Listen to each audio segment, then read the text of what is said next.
A grant is kickstarting new research here in the metro with the goal of eventually finding treatments for disorders caused by hearing loss. First Alert 6, Zena Taher explains how a $500,000 grant from the National Institute of Health is opening new doors at Creighton University.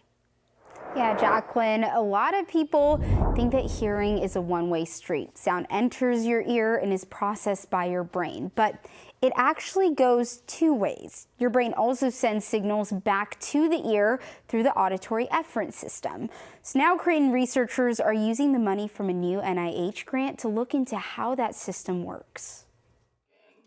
For a lot of people in the metro, hearing loss is part of daily life. It really is, oh, let there be sound. It's literally. Ricky Pointer has genetic progressive hearing loss. Even with hearing aids in, like often with a lot of people, I'm still attempting to lip read. Even with her hearing aids in, it's hard for her brain to decode what people are saying. I use the live transcribe from Google. This is on the Google. Because of how the brain processes audio after hearing loss, normal speech can sound like a different language.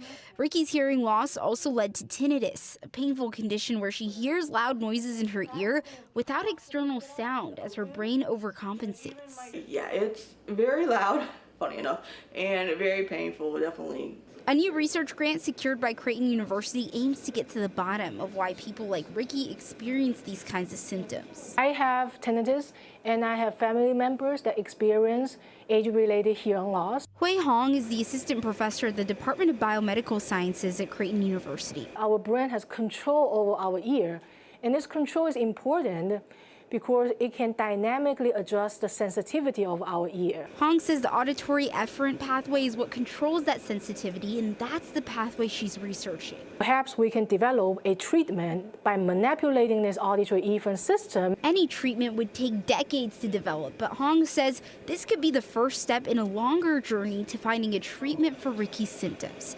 As for Ricky, she's turned her hearing loss into her purpose. There's going to be a lot more books out there. She advocates for people with disabilities on social media and by reaching out to legislators directly. Like for candidates and their canvassing, like I had like 10 ways of making canvassing more accessible when they're knocking on doors. She's built a career around hearing loss, but any attempt to ease her symptoms is a welcome one. So Hong says her research could potentially help build a base for treatments for tinnitus and help people with hearing loss better understand language. It could also help with finding treatments for hyperacusis, where people are hypersensitive to sound after hearing loss. But it would take decades to solidify any research and actually move into any sort of clinical trial for treatment. In the studio, Zena Taher, First Alert 6. All right, Zena, thank you. At least they're getting started early. Well, a pilot forced to